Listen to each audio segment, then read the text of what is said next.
자, 이제 부동산 시장 계속해서 이야기를 하고 있는데요. 국토부 장관이 바뀌잖아요.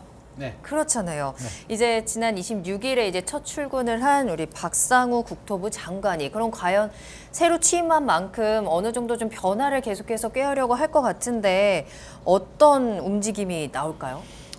저는 국토부 장관이 바뀌었다고 해서 정책이 갑자기 이렇게 180도로 바뀌지는 않을 것 같습니다. 네. 박상우 장관에 대한 하마평을 들어보면 상당히 합리적이고 원칙론자라는 좋은 평이 굉장히 많습니다. 네. 굉장히 실력이 있고 좋은 평이 많은데요.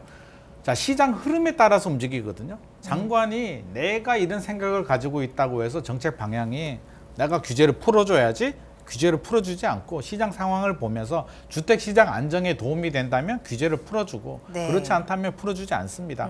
일각에서는 MB 때 규제를 많이 풀어준 실무자이기 때문에 또 풀어준다라고 하는데 그거는 바람직하지 않고요. 시장 상황에 따라서 움직입니다. 네. 해야 될 일은 아마 제가 볼 때는 지금 가장 시급한 문제가 PF와 미분양 문제거든요. 네. 적어도 지방 미분양을 아직은 시간이 좀 남아 있거든요. 이 골든 타임 때 빨리 소진을 시켜줘야만 결국에는 PF 문제도 제대로 된 수술을 할 수가 있기 때문에 저는 이런 진짜 시급한 문제에 대해서 좀 더 집중을 해줬으면 좋겠고요. 네. 그런 부분을 알고 있으리라고 생각합니다. 그래서 우리가 생각하듯이 강남 지역을 풀어준다 이런 정책은 나오지 않을 것 같고요. 네. 진짜 필요한 정책, 미분양 소진, PF에 좀 집중을 하지 않을까 싶습니다.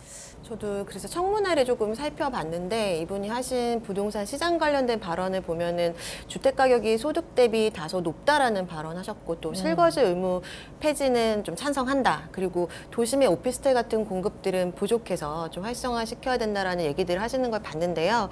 아무래도 앞서서 우리 그 소장님 말씀해주신 것처럼 윤 정부의 공약들에 뒷받침되는 여러 가지 역할들을 이제 할 수는 있겠지만 거기서 급진적인 추가적인 규제 완화 칼을 빼든다 이런 표현까지 네. 쓸 만큼의 추가적인 정책은 나오기는 좀 어렵다고 보여지고요. 지금 이제 발표되었던 실거주 의무 폐지라던가 오피스텔 이런 부분에 대한 조금 추가적인 혜택은 있을 수는 있을 것 같습니다. 그렇지만 시장에서 이제 그 다주택자들이 조금 원하는 네. 그 양도세라던가 취득세의 파격적인 면제 이런 식의 이런 식이라던가 아니면 강남 3구를 규제해서 다시 해제해주는까지는 조금 어려울 것 같고요. 시장을 이 상태에서 공약들을 좀 이렇게 진행시켜 나가는 정도로 좀 펼쳐지지 않을까 생각하고 있습니다. 알겠습니다. 윤재 연구원님께서는 어떤 의견이실까요? 예, 전반적으로 국토부 쪽에서는 사실은 주도할 수 있는 정책이라는 것들이 공급과 관련된 부분들이 상당수 차지합니다. 청약과 관련된 부분들도 있고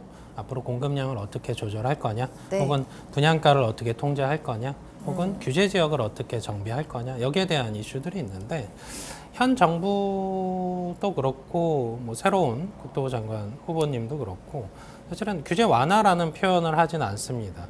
규제 정상화라는 표현을 하죠. 예, 그래서 우리가 이제 여기서의 인식은 지난 정부에서의 규제가 너무 초강력으로 시행이 된 부분들이 있으니까 그 규제들을 좀 빼내자 하는 부분들이 있고요. 그래서 사실 가장 시급한 이슈는 PF 쪽에서의 문제점들이 있는데 아까 이제 김인만 소장님 말씀하신 것처럼 금리가 내려서 PF 시장이 정상화되는 것도 있고요.